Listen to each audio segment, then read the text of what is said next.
else? What else can we make happen in this story? How is the darkness gonna come out? So consider the consequences of your actions before you speak darkness into the universe. Got it. So how are we gonna make all of that happen? Yes. Okay, so Ike has a negative personality, right? Meaning that he's always like in a negative mood, saying negative things, all that type of stuff, right?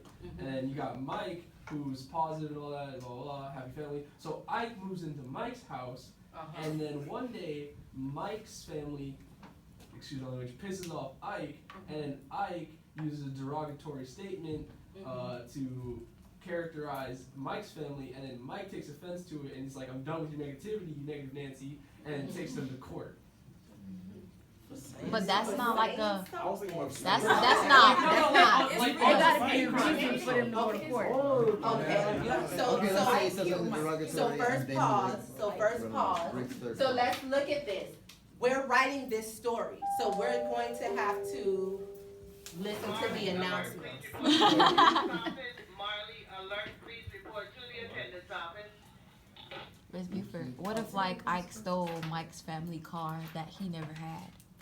His family Car, car? like a nice car.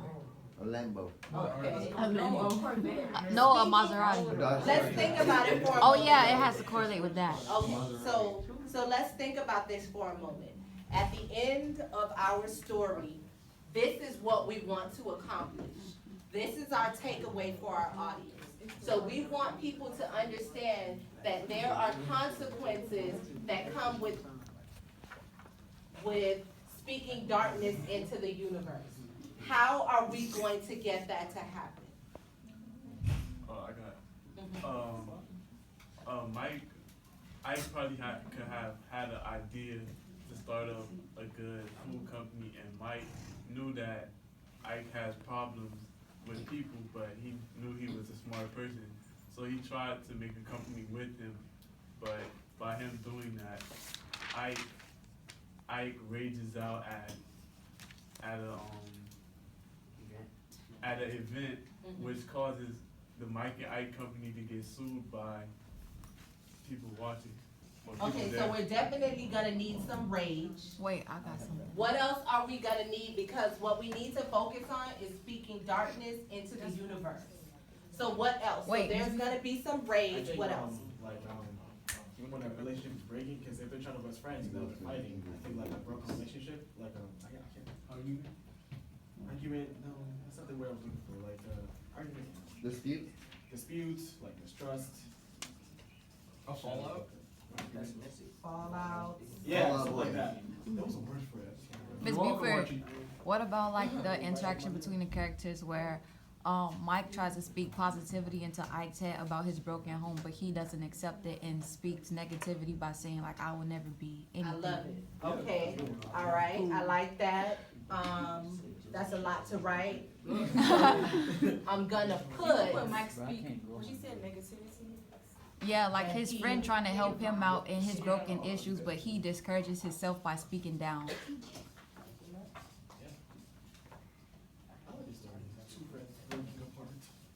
I feel like I've heard this story before. Positive energy.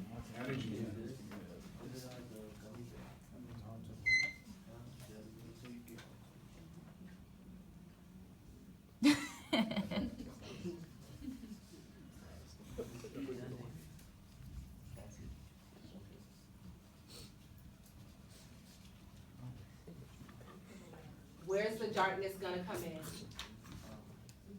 Where Ike tries to kill himself. What? Oh. Those I was sounds. like, you just started over. He went from court to killing himself. How are we, listen, how are we gonna get the idea? How can we get ideas of darkness into our story just through the setting? What are some things that we can do? Rainy.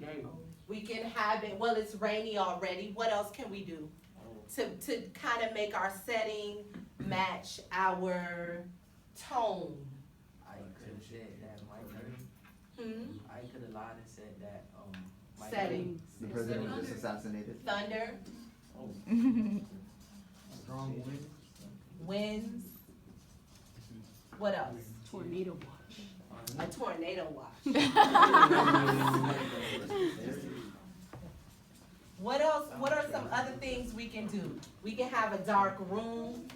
No, Yeah. I'm talking about. Like what if the lights are flickering in the courtroom because of the thunder and winds? Oh, that's a good one. Outages and stuff.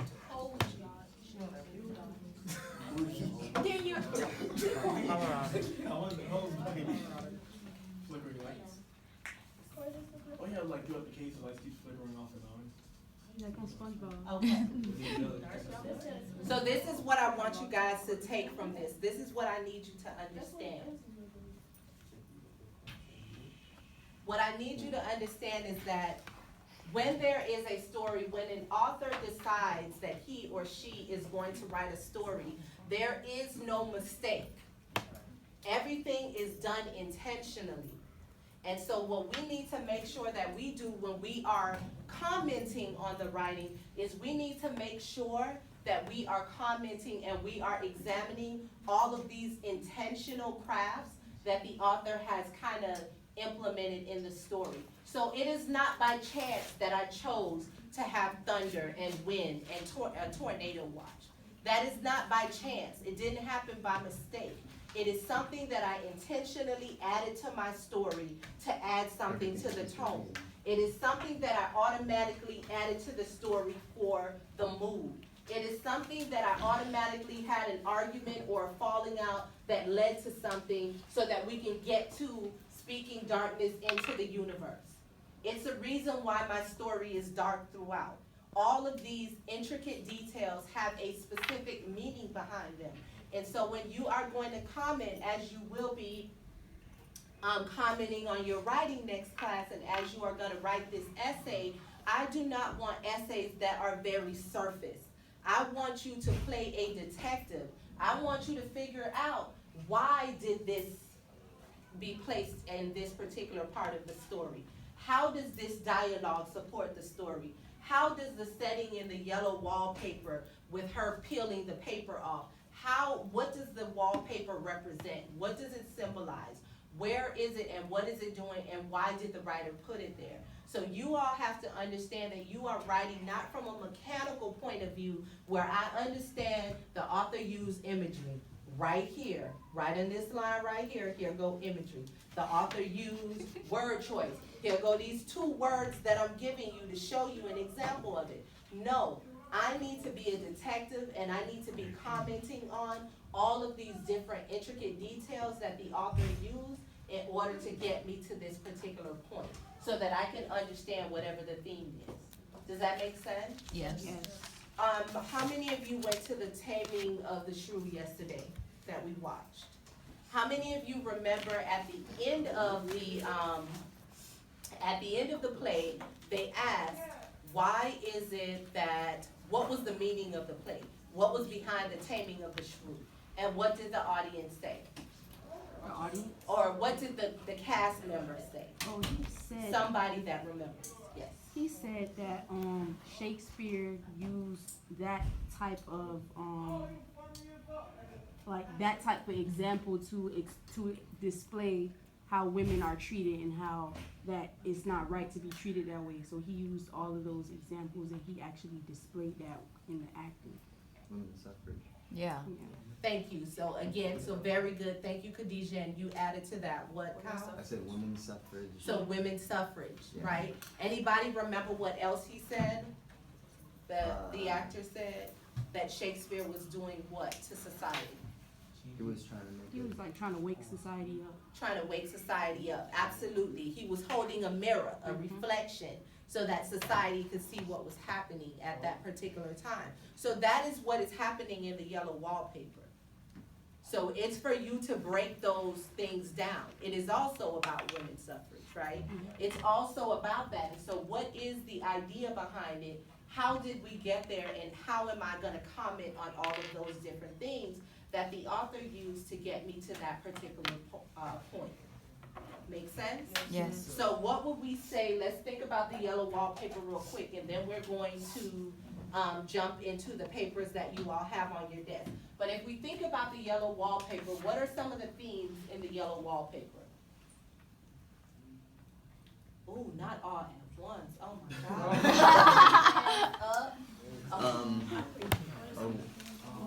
A woman. Oh no, no, he's talking. He's talking. Go. Go first. Obliviousness. That's not really. That's like, It's like a trait. think about it some more and give me a sentence. Wait, I wrote it down. You wrote it. Okay, shoot. Go ahead, Kyle. A woman without any rights, trapped in a house with a man who treats her like a baby. Okay. Not a baby. Yes, a baby. But Yes, a baby. I don't want to say baby. It sounds So basic. now how are we gonna put that, so it's Wait, basically about being trapped?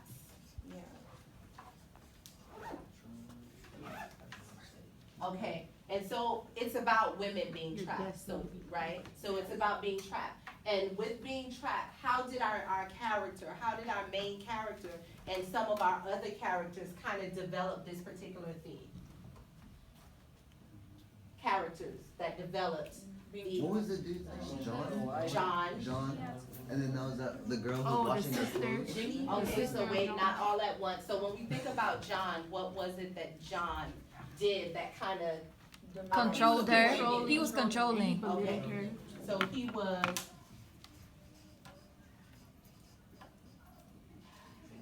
was controlling. Arrogant. Cause, Too smart for well, his like, own good. yeah, like arrogant because like even though he didn't mean to be, he was because he thought, oh, I'm a doctor, I know what I'm talking about. Okay. He was naive There's like a different word for that. Like, arrogant, to her like, you know, issues. What's the word when you think you know everything? Yeah. John. No, I'm kidding. I don't, I can't think of one, but I will in a moment, and I'll just scream it out. I'll think about it. She was oblivious Oblivious to what? to her problems, So we are to what was wrong with her, to her feelings, her Yeah. emotions.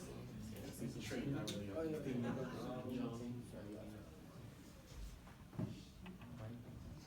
Sorry.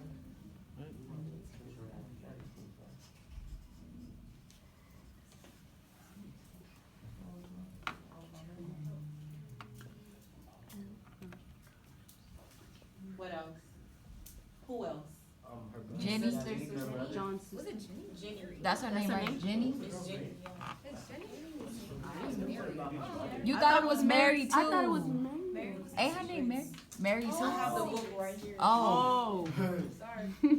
Yeah, Mary was secret. One moment. Yes. The who? The brother. Whose brother? In the beginning, the Yep, it is Jenny. Oh yeah, how she said it was her and her husband who were the doctors. Oh, okay. So, her brother. don't know, she just said it. And her. It's just her. We don't know her name. Okay. And then we have our main character, of course. And what ways does she represent being trapped?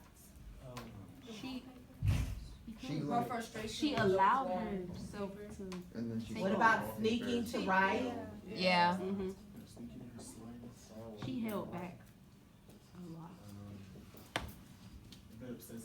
Depression. She's the high aggressive queen from. How she kept repeating herself. Right. She was repetitive with wanting to get out of that room. Mm-hmm. The wallpaper. The wallpaper. She was obsessive too. Okay. Other shadow was a. Setting. Setting was everything there. What was, how was the setting supportive of being trapped? This was a It was like mansion, in a right? big Yeah. mansion. It was kind of like a.